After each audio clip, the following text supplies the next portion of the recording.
I knew Paul well. I served on his faculty. But the point is that I sent Whitman back to Paul Ward. He had diagnosed her with the most severe SD imaginable. He characterized her as normal. She went on to talk normally, had a cure of SD by direct voice rehabilitation. Why can these individuals have a cure of a condition if it's neurological? I can't cure something that's neurological. Can I ask you something about Dr. Ward after you sent... I sent a whole list of 15 cases of cures and recoveries when you sent to Christy Ludlow. Gail Pace went back to Dr. Ward, and he sent... No, to Gerald Burke. To Gerald Burke, okay. Who was the patient that went back to... Marjorie Whitman. Marjorie Whitman went back and... to Paul Ward. Paul Ward believed that her voice was normal when she returned. Yeah, the same as with Gail Pace. Did he offer to give her any Botox injections after? No, because Botox wasn't in at that time. Okay. Did he offer to do any surgery after? The surgery was suggested. After she came back the second time? No, before. With her normal voice? No, before. He said that the only answer to this thing is surgery. Well, there was another patient by the name of Kim Engstrom, and what's interesting about her is that she also received a course of direct voice rehabilitation by you and was cured of spasmodic dysphonia. For 6 years now. And then she returned back to her medical doctor who had administered Botox injections. This is a respected otolaryngologist. He's very, very competent. He's one of the best. Norman Cohegan at the University of Michigan Medical Center in Ann Arbor. He's a big player in this field. Yeah. He and Dr. Ludlow know each other very well because it's Dr. Hokegian who told me that he believes. He said, with all due respect to Dr. Ludlow, who he believes is a very fine researcher, he said that he, Dr. Hokegian, can treat abductor spasmodic dysphonia with Botox. Abductor, folks, is when it's too breathy. Adductor, they're talking like that's too tight. Abductor is too loose, so that's what they're arguing about. When Dr. Hokegian re-examined Kim Engstrom in his office and noted that her voice was perfectly normal, he had diagnosed abductor and adductor, the same as Gail Pace, that Burke did, and she had a perfectly normal voice. She presented again with a normal voice, and Dr. Hokegian asked her if she wanted and recommended to her that she have additional Botox treatments. He had given her Hokegian, Norman Hokegian, had given her 2 Botox shots. It resulted from what she reports in bowed vocal cords. She had no voice. She had no voice. She came to me, spent a month with me, and has been cured of her condition for 6 years now. When she returned to Norman Hokegian, she was of the view that he would want to know of her recovery of voice, which he characterized as a normal voice. As an actual cure. She was actually cured. What's that? She was cured, yeah. Kim Engstrom did not just recover her voice. No, she was cured. She was cured of the condition. As the same as Marjorie Whitman, as the same as Gail Pace. The interesting thing is Christy Ludlow of the NIH, National Institutes of Health, is saying, show me the vocal cords. Well, Norman Cohegan, the ear, nose, and throat doctor, saw the vocal cords before and after. He had the chart, and she had normal vocal cords. She has a normal voice. Paul Ward saw Marjorie Whitman's before and after. She had normal vocal cords. Gerald Burke looked at Gail Pace's normal vocal cords, and she had normal vocal cords. So, but here's the point I'm making is I sent this much of this record back to Christy Ludlow, who is of the view that it can't be because there are no cures of spasmodic dysphonia. What she should say, if I may tell Christy, whom I like very much and I respect, she's a humanitarian, compassionate, and so forth, I would want her to understand that there are cures of the condition, but they're non-medical cures, as you've pointed out, and the academic people in my field don't have a single cure.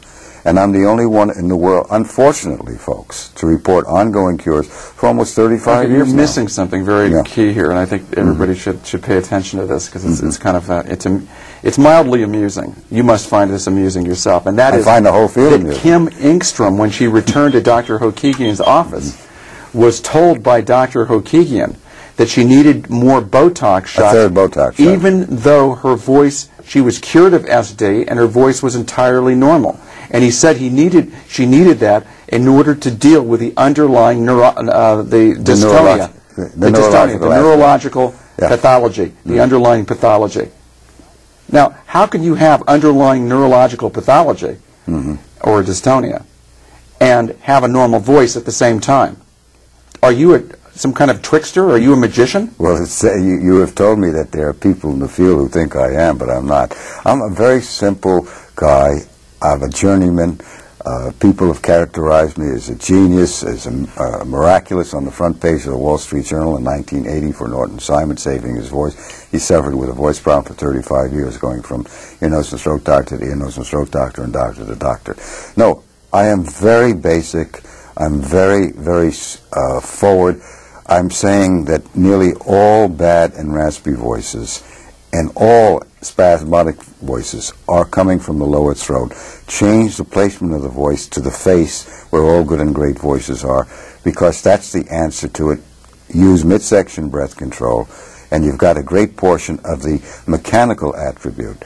But cures are not what the medical people understand. They cannot conceive that spasmodic dysphonia is not a neurological or medical problem. So the basic problem in the whole field is, if you have cures, Mort Cooper, then there's something wrong with you.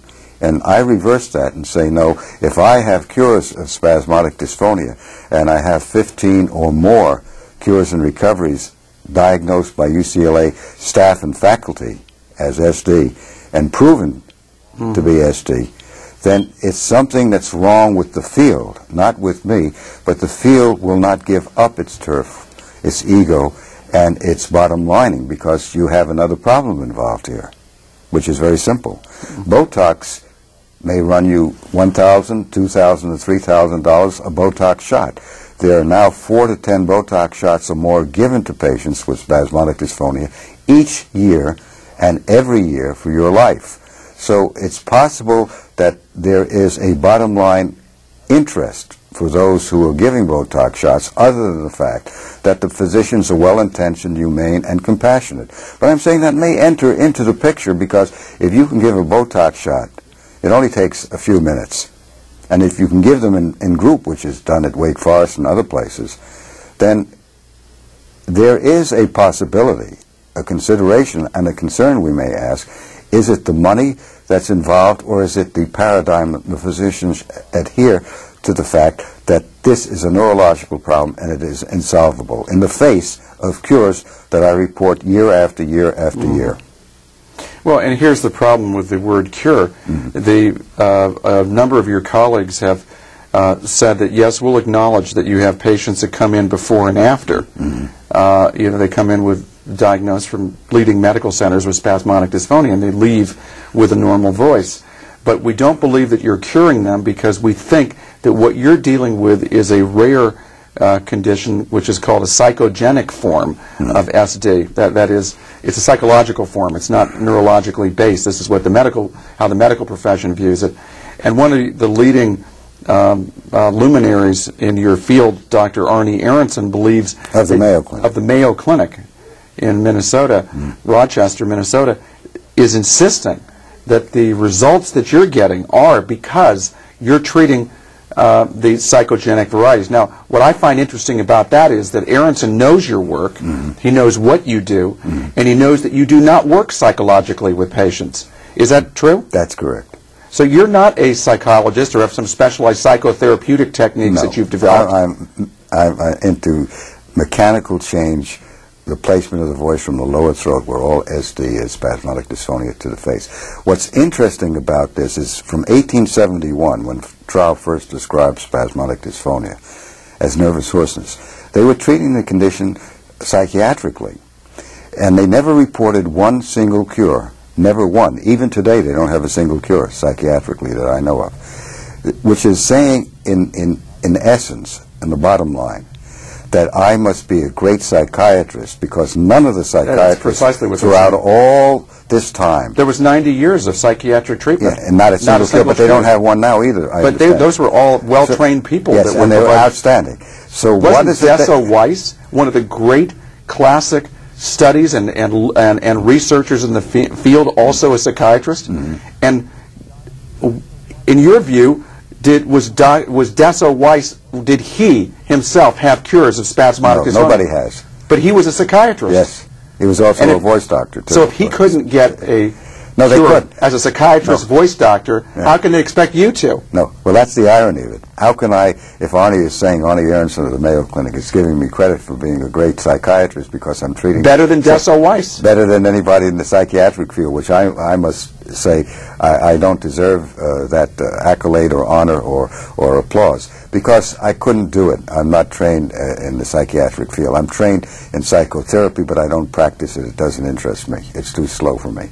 I like to change what is hopeless, and I like to do it as quickly as possible, directly. That's why I call what I do is direct voice rehab. And what I do is I take the voice out of the lower throat and put it up in the face. The psychiatrists never knew that. The MDs, the medical doctors, never knew that and don't listen to voices. That's the irony. They are trained in pathology of voice. They're seeing the strangled vocal cords, and they're attributing that to a dystonia, a neurological medical problem, genes and so forth. And I'm not. My ear's trained. I will say this. I will depend on my ears as they depend on their eyes to look at the vocal cords. I don't look at vocal cords. My eyes are bad. I rely on them to tell me how impaired the vocal cords are. But what I do is I change the voice so that it's placed up into the face with midsection control, and I also change the voice image and identity, which they don't listen and don't understand. That is the hidden agenda that people talk from and within.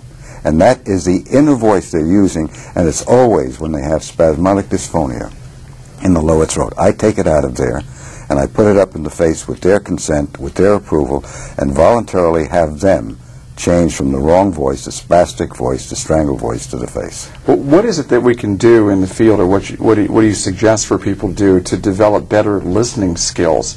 Because it seems like that's half the battle, is listening as a important step, if you will, for diagnosis. Yeah. You can't diagnose this condition by video stroboscopy, high-tech. People are in. Oh, you can diagnose it. You can say it's spasmodic dysphonia, strangled voice. You can diagnose it. I can listen to it and say it's spasmodic dysphonia. So can Herb Dito up in San Francisco, one of the greats in surgery. Well, isn't it true that somebody could have rather inflamed vocal cords, or even vocal cords that appear on a visual inspection to be spasming, but to be talking with a relatively normal voice? Not if they're spasming. If the vocal cords are spasming, you have spasmodic dysphonia. Many people have inflamed vocal cords. They have swollen vocal cords. They have bowed vocal cords. What about growths on the vocal cords? Growths on the vocal folds. Those are not. Those are there. That's a voice misuse problem, and the vocal cords are showing that. That's relatively easy to change, but they attribute that to reflux problems, and they're not listening to voices. What I do is I train the patient to listen to voices. Ironically, we drive our cars with our eyes, not our ears. But when you work on the voice, you have to train the ear. The eye is not the issue. We have 1 minute, Dr. Curtis, to sum up. Well, here's the point. The cures of this condition, by anyone's standards, have to be measured, it seems. And the patients out there who are listening, okay, and watching the show, know that when you have a deformed and disfigured and disabled voice, you're not interested in knowing what your vocal cords look like after treatment. You're interested in knowing what your voice sounds like. So do you recommend that the profession, medical profession and the speech pathology profession that's attendant to that, start listening more and looking and examining less? I think both are very applicable and appropriate. Look at the vocal cords after they're cured. Look at the vocal cords before the patient is cured, and put them together. And when this happens, as I report ongoingly, then there must be another answer, and rely on a combination of looking at vocal cords to say it's a strangled voice. Listen to the voice. It's a clear voice. Decide for yourself that it's a new era. Thank you very much, folks.